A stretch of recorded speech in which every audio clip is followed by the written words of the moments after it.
Hello everyone, welcome to our YouTube channel keep it simple. आज के वीडियो में हम बात करेंगे एचडीएफसी बैंक, आईसीआईसीआई बैंक और स्टेट बैंक ऑफ इंडिया की, क्योंकि आरबीआई ने बोला है कि ये सभी बैंक अभी भी डोमेस्टिक सिस्टमेटिकली इंपॉर्टेंट बैंक्स रहेंगे, यानी कि ये बैंक अभी भी टू बिग टू फेल हैं। तो इस वीडियो में हम जानेंगे कि भाई इसका क्या मतलब है और क्या करंट प्राइस पे हमें इन बैंक्स के शेयर लेने चाहिए या नहीं। और आगे बढ़ने से पहले अगर आपने अभी तक चैनल को सब्सक्राइब नहीं किया तो प्लीज सब्सक्राइब करके हमें मोटिवेट कीजिए। तो सबसे पहले अगर हम लेटेस्ट डेवलपमेंट की बात करें तो जो भारत का सेंट्रल बैंक है यानी कि रिजर्व बैंक ऑफ इंडिया, इन्होंने 4 जनवरी को अनाउंस किया कि state bank of India, ICICI bank और एचडीएफसी बैंक पिछले साल की तरह इस साल भी डोमेस्टिक सिस्टमेटिकली इंपॉर्टेंट बैंक्स यानी कि डीएसआईबी रहेंगे। जो ये डीएसआईबी का कॉन्सेप्ट है, ये 2008 का जब फाइनेंशियल क्राइसिस आया था उसके बाद अडॉप्ट किया गया था, क्योंकि तब देखा गया था कि दुनिया भर में बहुत सारे ऐसे इंपॉर्टेंट बैंक थे जो कि कोलैप्स कर गए थे और उसकी वजह से फाइनेंशियल क्राइसिस आ गया था। तो जो आरबीआई है वो ये मानता है कि ये जो तीनों बैंक हैं ये टू बिग टू फेल हैं, यानी कि ये इतने बड़े हैं कि अगर ये कोलैप्स होते हैं तो भारत में भी इकोनॉमिक क्राइसिस आ सकता है। तो इनकी इंपॉर्टेंस को समझते हुए गवर्नमेंट से ये एक्सपेक्ट किया जाता है कि अगर इन बैंक्स में कभी कोई प्रॉब्लम आती है तो बहुत बड़ी प्रॉब्लम से बचने के लिए कि कहीं देश भर में उससे इकोनॉमिक क्राइसिस आ जाए, गवर्नमेंट की ड्यूटी बनेगी कि वो इन बैंकों को बेल आउट करे, यानी कि इनको पैकेज दे और इनको डूबने से बचाए। तो अब अगर गवर्नमेंट से ये एक्सपेक्ट किया जा रहा है तो उसके बदले में बैंक से भी कुछ एडिशनल एक्सपेक्ट किया जाता है। तो बैंक से ये एडिशनल एक्सपेक्ट किया जाता है कि जो भी डीएसआईबी यानी कि डोमेस्टिक सिस्टमेटिकली इंपॉर्टेंट बैंक्स हैं, जो कि ये तीनों बैंक हैं, उनको different set of regulations follow करने पड़ते हैं, यानी कि उन्हें जो दूसरे बैंक्स होते हैं उनसे ज्यादा इनको रेगुलेटरी रिक्वायरमेंट्स होती हैं। और अब अगर बात की जाए कि भाई आरबीआई जो डीएसआईबी की लिस्ट है इसको डिटरमाइन कैसे करता है, यानी कि ये तीन बैंक ही डीएसआईबी क्यों है, Kotak Mahindra bank, axis bank या कोई और फाइनेंशियल इंस्टीट्यूट देश का वो डीएसआईबी क्यों नहीं बोला जाता। तो सबसे पहले तो 2015 से आरबीआई जो है डीएसआईबी की लिस्ट को रिलीज कर रहा है। एक बार कोई बैंक अगर डीएसआईबी की लिस्ट में आ जाता है तो उसको फर्दर 5 बकेट्स में क्लासिफाई किया जाता है। और ये जो 5 बकेट में क्लासिफिकेशन किया जाता है ये किया जाता है नेशनल इकोनॉमी में इन बैंक्स की इंपॉर्टेंस को लेकर के। तो सबसे पहले अगर बात की जाए कि भाई एक बैंक को डीएसआईबी में कब लिस्ट किया जाता है, तो एक बैंक को डीएसआईबी में तब लिस्ट किया जाता है जबकि उसकी जो टोटल असेट्स हैं वो नेशनल जीडीपी का 2% से ज्यादा हो जाती है, यानी कि जो भी भारत की जीडीपी है उसका अगर 2% से ज्यादा किसी फाइनेंशियल इंस्टीट्यूट की असेट्स हैं तो उसको डोमेस्टिक सिस्टमेटिकली इंपॉर्टेंट बैंक बोला जाएगा। और जब इस लिस्ट में बैंक्स आ जाते हैं तो उनको फर्दर क्लासिफाई किया जाता है 5 बकेट में। और ये 5 बकेट में जो क्लासिफाई किया जाता है वो किया जाता है उनके सिस्टमैटिक इंपॉर्टेंस स्कोर्स के बेसिस पे। और ये सिस्टमैटिक इंपॉर्टेंस स्कोर कैसे कैलकुलेट किया जाता है, ये किया जाता है बैंक के साइज के ऊपर, कॉम्प्लेक्सिटी के ऊपर, उनका कोई सब्सटीट्यूट है या नहीं है उसके ऊपर, और आपस में वो कितने इंटरकनेक्ट हैं। तो इन सभी बातों को लेकर के उनको सिस्टमैटिक इंपॉर्टेंस स्कोर दिया जाता है और उसके बेसिस पे बकेटाइज किया जाता है। तो आज की डेट में आईसीआईसीआई बैंक और एचडीएफसी बैंक डीएसआईबी की बकेट 1 में आते हैं, और वहीं एसबीआई जो है बकेट 3 में आता है।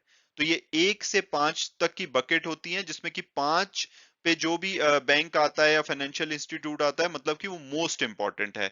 तो इस हिसाब से एसबीआई की जो इंपॉर्टेंस है वो आईसीआईसीआई बैंक और एचडीएफसी बैंक से ज्यादा है, क्योंकि वो बकेट 3 में आते हैं और आईसीआईसीआई बैंक और एचडीएफसी बैंक बकेट 1 में आते हैं। और अब अगर बात की जाए कि भाई इन बैंक्स के रेगुलेशंस क्या होते हैं, यानी कि इन्हें नॉर्मल बैंक से क्या ज्यादा मेंटेन करना पड़ता है अगर ये डीएसआईबी की लिस्ट में आते हैं, तो सबसे पहले अगर ये तीनों बैंक डीएसआईबी की लिस्ट में आए हैं तो ये आए हैं बेस्ड ऑन इनका जो डेटा था 31 मार्च 2021 को। तो उस डेटा के हिसाब से इनको डीएसआईबी आइडेंटिफाई किया गया है। और एक बार जैसे पिछले पेज में हमने डिस्कस किया कि जब वो डीएसआईबी में आ जाते हैं तो उनको बकेटाइज किया जाता है 1 से 5 में। और आज की डेट में आप यहाँ पे इस चार्ट में देख सकते हैं कि आईसीआईसीआई बैंक और एचडीएफसी बैंक नंबर 1 बकेट में है और state bank of India 3 bucket में है। तो जब ये इन बकेट के हिसाब से इनको additional common equity requirement in पे अप्लाई की जाती है। कॉमन इक्विटी रिक्वायरमेंट मतलब कि जो भी उनकी जो कोर कैपिटल की रिक्वायरमेंट होती है इन कोरिलेशन टू जो भी उन्होंने जैसे जो उनकी असेट्स हैं जैसे कि लोन दे रखे हैं उसके ऊपर जितना भी उनका रिस्क वेटेज है उसके बेसिस पे एक सर्टेन परसेंटेज ऑफ कैपिटल बैंकों को रिक्वायरमेंट होती है जो कि उनको मेंटेन करनी पड़ती है।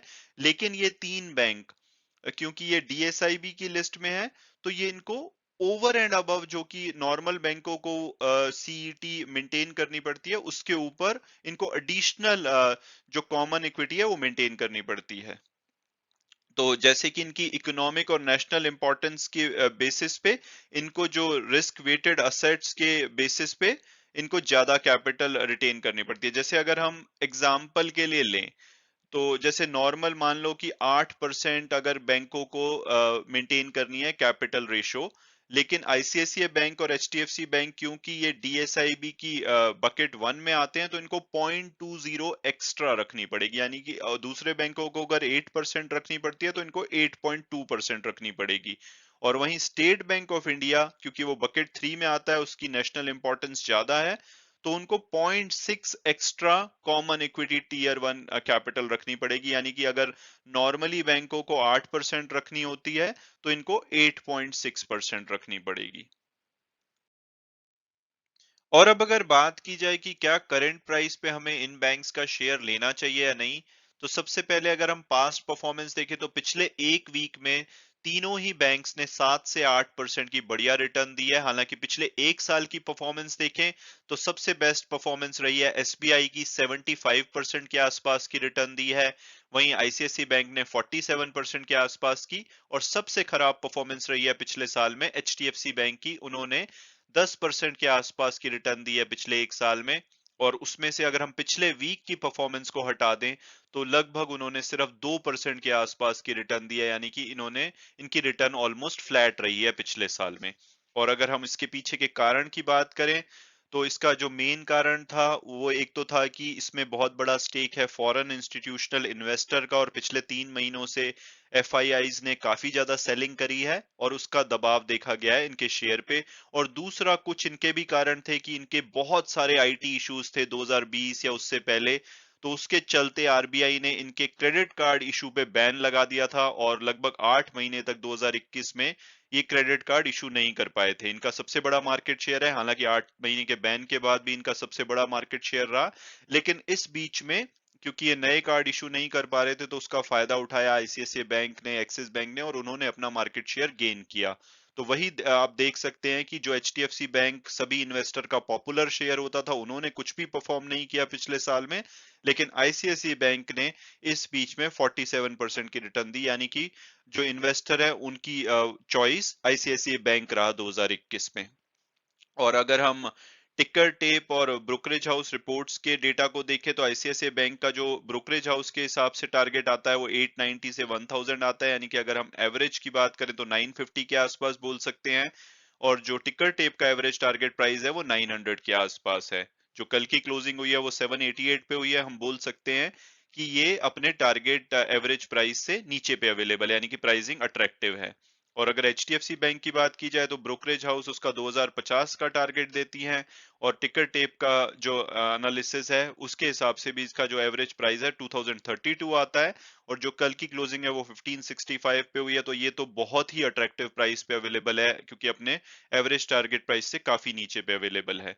और एसबीआई की भी बात की जाए तो उनका जो ब्रोकरेज हाउस टारगेट देती है वो 650 देती है। और उनका टिकर टेप के हिसाब से एवरेज टारगेट प्राइस 627 आता है। और जो कल की क्लोजिंग हुई है वो 492 के आसपास हुई है। तो ये भी अपने एवरेज टारगेट प्राइस से नीचे पे अवेलेबल है। यानी कि तीनों ही बैंक्स अपने एवरेज टारगेट प्राइस से नीचे पे अवेलेबल है। प्राइसिंग काफी अट्रैक्टिव है। और अगर हम इनका फंडामेंटल और पीयर्स एनालिसिस को देखें तो ये तीनों ही लार्ज कैप बैंक हैं। एचडीएफसी बैंक सबसे बड़ा है मार्केट कैपिटलाइजेशन के हिसाब से, ऑलमोस्ट 8,70,000 करोड़ का मार्केट कैपिटलाइजेशन है। आईसीआईसीआई बैंक का लगभग 5,50,000 करोड़ का। और एसबीआई का 4,40,000 करोड़ का। और अगर पी रेशो और पीबी रेशो देखी जाए, क्योंकि एसबीआई एक सरकारी बैंक है तो उसकी ज्यादा अट्रैक्टिव लगती है वैल्यूएशन, लेकिन रिटर्न ऑन इक्विटी देखी जाए तो वहां पे आईसीआईसीआई बैंक और एचडीएफसी बैंक ज्यादा बेटर लगते हैं। तो तीनों ही बैंक का वैल्यूएशन और रिटर्न काफी अमेजिंग है। कैपिटल एडिक्वेसी रेशो अच्छी है, नेट इंटरेस्ट मार्जिन ठीक है, प्रॉफिटेबल बैंक्स हैं। तो मेरी ओपिनियन में अगर आपको बैंकों में विश्वास है तो ये राइट टाइम है, क्योंकि अभी अच्छी खासी करेक्शन आ गई है। हालांकि पिछले एक वीक में इनके प्राइसेस थोड़े बड़े हैं, लेकिन अभी भी करंट प्राइस इनका अट्रैक्टिव लगता है। तो करंट प्राइस पे या किसी भी करेक्शन पे आप तीनों ही बैंक्स में इन्वेस्ट कर सकते हैं। ये आपको आने वाले टाइम में काफी अच्छी रिटर्न दे सकते हैं, कम से कम 10 से 15%, और अच्छे से चले तो ये आपको आने वाले टाइम में 35-40% की भी रिटर्न दे सकते हैं। और वीडियो क्लोज करने से पहले मैं हमेशा की तरह डिस्क्लेमर दूंगा कि जो भी व्यूज थे वो मेरे पर्सनल थे। अगर आप किसी भी शेयर में इन्वेस्ट करना चाहते हैं तो अपने फाइनेंशियल एडवाइजर से बात कीजिए, उसके बाद अगर आप कंफर्टेबल फील करते हैं तभी आप उसमें इन्वेस्ट कीजिए। Thanks so much for watching the video and God bless you all.